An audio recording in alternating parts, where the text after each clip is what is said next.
What's going on YouTube? This is Jim Artanis, and today I want to talk to you guys about Artanis. Now you'll notice right now in the main splash screen of Heroes of the Storm, they're still featuring Lieutenant Morales, the new combat medic, and I didn't do a video about her, but I'll probably get around to it. The reason Artanis is not yet shown on the screen is because he's still a pre-order bonus, so if you went ahead and picked up a digital copy, or pre-ordered a box copy of the new Legacy of the Void, you can redeem it for Artanis. That's the only way to get them right now. It's kind of like an exclusive. When the game launches, it'll be available for everyone. If you ordered on Best Buy or any other site other than through Blizzard Direct, there's a really handy app on the Battle.net website where you just scan in a copy of your paid receipt, and they'll go ahead and email you the character for free. So I thought the best way to play through them was what I typically do, and I'm just going to do a quick training video and show off all his new skills. He is a melee warrior. He is considered a medium difficulty. I've played a little bit with him. I got him up to level 4. He's pretty cool looking. I like the detail they put into him. He's not really featured so much in the StarCraft games right now, so it's this is kind of from the original StarCraft. StarCraft 2, he hasn't had a significant presence. Obviously, that's going to change going into Legacy of Void. It's going to pretty much be his story, from my understanding. Before we dive into some gameplay, I'll just show you the skills he has. The skins he has. Right now, he does not have a master skin. I'm assuming that it'll probably drop next week when he actually goes live. Right now, you can pick his default white color, this red color, which actually looks more gold, so this is a little bit misleading in my opinion, and then blue. I think the blue looks really, really slick. And you can see the detailing on that, like, I don't even know what that thing is behind him. Cool thing is you see his hair kind of like, it doesn't clip through it, actually his hair stays in the circle. These guys are always masters of polish, and this is no difference.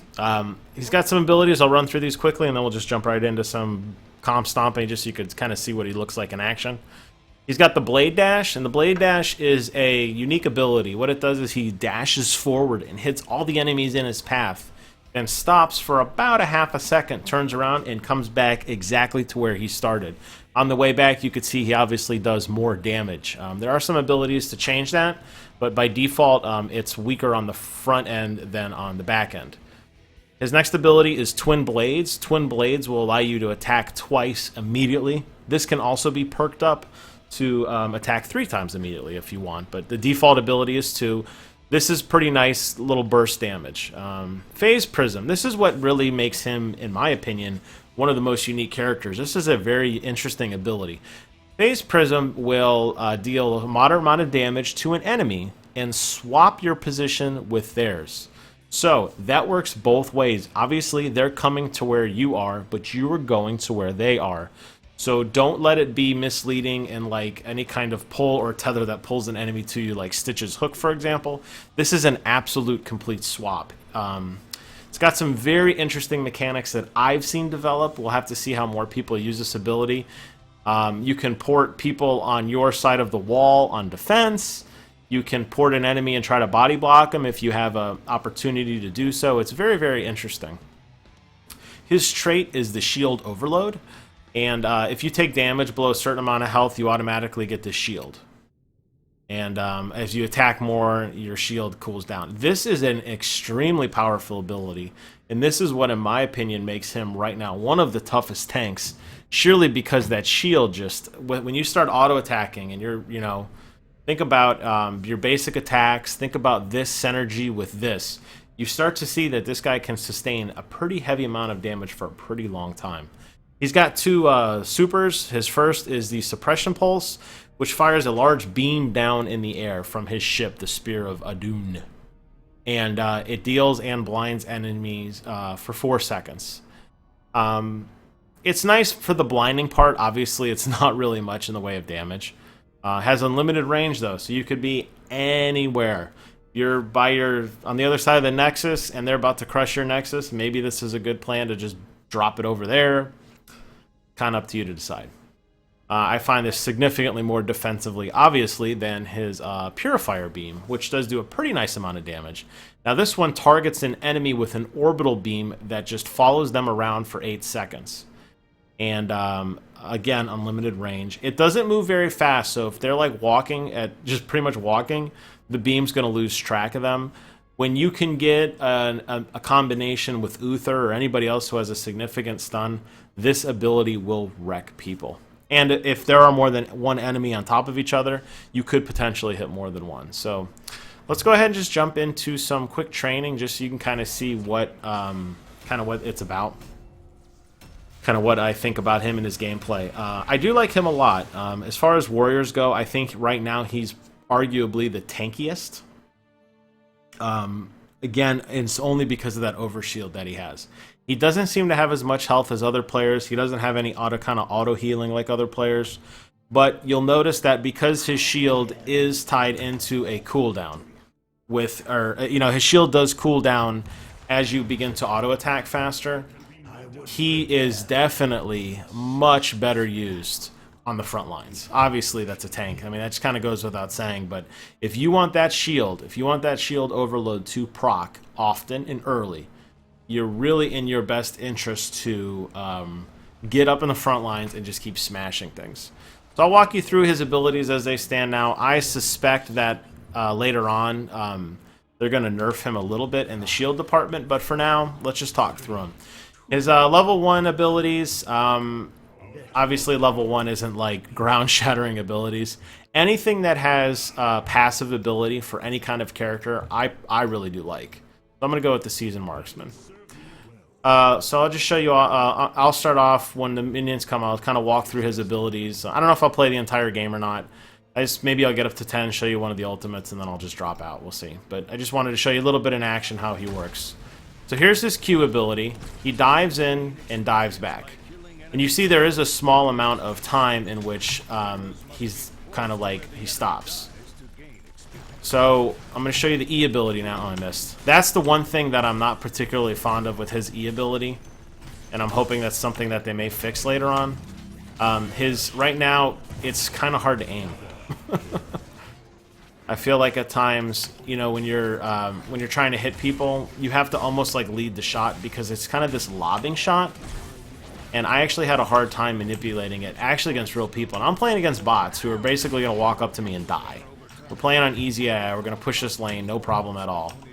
But I want you to just, keep that in mind when you're playing with him, how distinct his Fade Prism is and how kind of hard it is to use.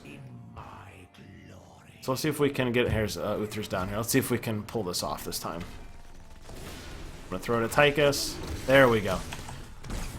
So as you can see, think of the defensive abilities of that. Obviously, if I was standing next to Hammer, I could pull it. So let's say he was on top of Hammer. Let's say a melee character was hitting Hammer, and I couldn't get to Hammer fast enough. I could potentially use that ability to swap with Hammer and put the enemy closer, away from him. That could be something that's kind of cool. Something to keep in mind. Okay, so we're up to level 4 now. I guess the game pauses from here on out, which is fine. Let you take a second to see what you want to do. Again, I love all the passive stuff and all the trait stuff, so I'm going to go ahead and stick with Shield Battery. Action's going to pick back up. Let's take out these guys. Just doing for experience. Like I said, I won't probably play the entire game, just enough so you can get a kind of a flavor. I'll zoom in a little bit too so you can see some of his animations, how he works, how he looks. I think he's a beautifully modeled character. He's definitely one of my favorites in StarCraft lore. I like the way he looks. I love that thing on his back. I don't know what it's called. But it's just kind of neat how his hair kind of gets stuck through it sometimes and kind of just flops a little bit. Another thing to point out with the blade dash, you just saw me do it there. You can actually walk through walls and other structures. So like obviously you can't normally walk through this piece right here, but with blade dash you can, and that's really good. Obviously it's going to return you back to where you were, so in terms of like an escape or something, maybe it's not so good. But see, I missed this. Another missed shot with Tychus. He walked forward a little bit and I missed. Yeah, so you're not going to be able to use blade dash obviously as an escape because it's going to bring you back to where you were. But if you want to start an engagement with somebody, I mean, I guess if you really wanted to, it's really not letting me do this. Here we go. I don't know what benefit that serves you. I guess if there's a guy that's really, really low, maybe if you want to hang out and do a little bit of ambushing, potentially. If you want to hang out in the grass and maybe an enemy is retreating or something like that, I guess that could be something interesting. Game of Pause again at level 7 abilities now. You have ability, gives you empower on the next attack. Again, I'm sticking with all the passives today, but you can see some of the other ones. Start increasing your damage on the first dash. That's the ability I was talking about before. Or reduces cooldown. I'll just go ahead and do this one. It's not a significant deal. I'm capturing a mercenary camp. You also notice something, I purposely did that to show you that that Phase Prism only does attack heroes. So if you're trying to like get in a large pack enemies and you want to like get like, oh, I want to hit him like way over there, you could do that. So I could probably lob him from there. See, I missed. But it does have some range with it, which is kind of nice. So Uther's yelling at me because I'm so low on health. I know. Don't worry, Uther. I know what I'm doing. I'm a pro. I'm a heroes pro. Trying to pick him off. You could see his overall attack. It's kind of weak. I mean, he's not, think of him as more of a, I don't know, the 11th mile just kind of getting in the way. And obviously he's a tank. I think this will probably pick off Tychus. There we go. I think in terms of overall damage output, I would say that he's probably the lowest on the tank range. Potentially, I haven't played with the Lich King very much. Or no, I'm sorry, not the Lich King, Skeleton King. But I feel kind of as if maybe the Skeleton King and him might be on par for like lower damage. I know Sonya definitely can put on a hurting. Stitches could definitely put on a hurting. And Diablo, maybe Diablo not so much either, but he definitely is very weak in terms of just overall offense. So, okay, we just hit level 10. Let me park over here briefly and show you his 2 abilities. I'm going to show you the Purifier Beam because to me, I think it's a lot cooler ability. I've played with the other one. Again, you really have to have a lot of coordination with people in order to use that. Because stunning an enemy for 4 seconds with Artanis, the little bit of damage he does, it's not really going to buy you a whole lot. So let's go ahead and put it on Tychus. You can click R and you could basically put it wherever you want. Do I have enough mana? Yeah, I do. Okay. Obviously, you need to have line of sight. Let me see if I can get it on Tychus here. There we go. See the beam coming down, and it just starts pulverizing him. Now, the computer's stupid. He's just going to stand there and eat it like a champ. If they were walking around, the beam does follow them very slowly, but it's not anything like, say, Tychus's laser gun, where it's like a direct bead. Because you're constantly walking, it's really kind of an easy way to avoid it. It's really utilized in those big team fights where you have a ton of just overall offense. You have like a big 5-on-5 team fight and just kind of cast it on a hero in the center. And just know that you may not hit the guy you intended to hit, but you're going to hit somebody somewhere. That's kind of the way you got to look at it, I think. I wouldn't really rely on it in terms of like any other super where you have a little bit better control. And I think something I would like to see is maybe similar to what Nazebo's is. I don't know if I necessarily want this to be channeled, but I'm considering that it may be a little bit nicer if you can control where it goes after it lands. Because if you're playing against a Tychus, for example, or something, and he's standing here, again, this is a computer, and you cast your ability on him and he dashes out of the way, your ability is pretty much useless, right? You really can't use it much at all anymore. And it's like, oh, there goes that. So any quick dash or jump or anything out of the way practically negates that ability. And it's like, oh, well, that's not that fun. You'll also notice that you cannot cast it on buildings, which is a little frustrating. It is only for hero damage. Let's see if I can get it on Lily. Let's see if she moves. There, look at Lily. Just look. I mean, look at the distance. That's perfect. Now, Lily obviously has a little more run speed, but that ultimate is completely wasted. That's just a complete waste of time. I mean, obviously, you wouldn't cast it on a Lily in a 1-versus-1 situation because you know she's got the faster walking speed. But you saw her pulling away 2 to 3 times the length of the beam. Any other normal hero, they're just going to walk away. And that's where I'm kind of like, oh, that's not so great. I'll go ahead and go with Twin Blades, just show you a little bit of I guess if you wanted to spec him with a little more offense, there you see a little bit of kind of burstiness there, which is kind of nice, I guess. I've also found that with the Blade Dash, and I'm jumping around a little bit, I'm thinking other things here. A lot of times enemy Abathurs will sit there, and it's not enough damage to completely kill them off, but it is really a lot of fun to just go grief Abathur a little bit. So if you ever wanted to do that, Artanis is your guy for sure. As you just walk in, you do your double and walk back out. Artanis is also very heavily mana dependent, and I don't know, and the little bit I've played with him, I didn't really see any kind of spec that utilized his a way to recharge mana. So you'll see a lot of times, like, I want to do more, and I can't. He seems very, very mana dependent. I think a combination of him with, like, a Malfurion, which getting the Innervate and getting that mana back would probably be pretty darn cool. Unfortunately, because I don't have anything like that on our team, you're kind of just going to do... You're going to be... I mean, obviously, we're playing against computer again. Here you go. Let's see if we can get a couple people with that laser. Look at Diablo. Just walking away. I mean, he was an idiot and turned back around, but he was free and clear after the first hit. I really suspect that that's going to be changed very, very soon, because that just... I don't know how that made it through PTR. I don't understand it. But anyways, I think you'll find a lot of... With this guy, you're going to be doing a lot of auto-attacking. And if you keep that in mind, because his mana count's so low, if you don't have a pocket healer like Malf who can give you back mana... I don't believe Lieutenant Morales has any kind of mana abilities. If she does, that'd be awesome. I'm not really sure. But keep in mind you're going to be doing a lot of attacking. So you may want to consider an ability that... Or a spec that kind of is more auto-attack friendly.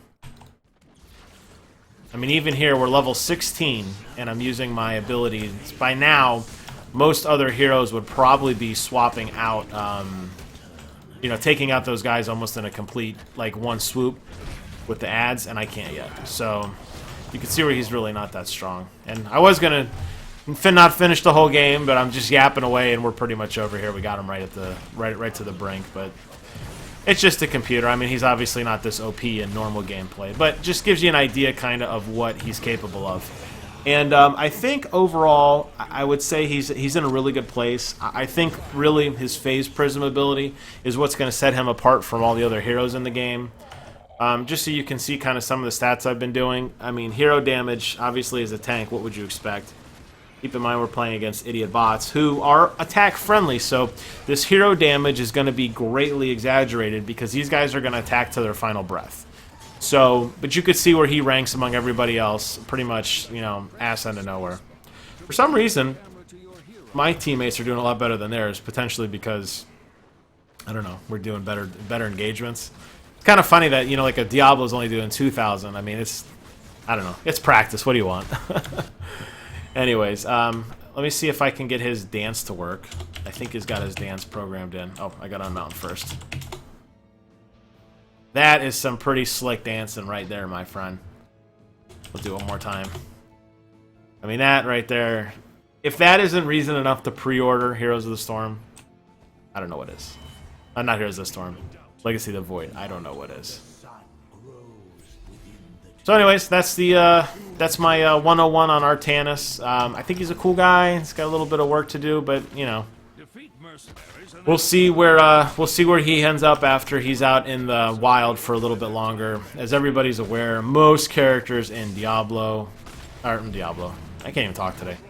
Most characters in Heroes of the Storm come out and are basically gods, and then they get nerfed to hell, and then they get buffed and back and forth, and the great chain of Blizzard balance will continue, and we'll see where he ends up. But I think right now he's an okay tank if you really know the Phase Prism. If you really have in a way where you can pull characters away from, you know, weak healers, or if you can position yourself to make some kind of pincer attacks, I think that makes him a lot more fun. I mean, there you could see that was actually one of the better uses of that. I got on the other side of him and I body blocked him with Purifier Beam. And that's really only where you're going to make your money with that ability. So, anyways, I'm going to shut up and wrap this video up. But I want to thank you guys for watching. I'm going to be doing some other videos on the rest of the Heroes crew soon. I've been mostly doing a lot more PlayStation stuff, as you guys seen on my channel, trying to stand that up. So I'll be getting back into some PC stuff. Obviously, with Fallout 4, expect a ton more computer stuff. Obviously, with the new StarCraft game coming out, so there's plenty of stuff going on, and there's never a shortage of topics to talk about. As always, I want to thank you guys for watching. Please do me a favor, comment, rate, subscribe. Let me know what you guys think about Artanis. Let me know what you guys think about his super in particular. I think it needs some work, but hey, what do I know? As always, thanks for watching, and until next time, I will see you guys on the other side.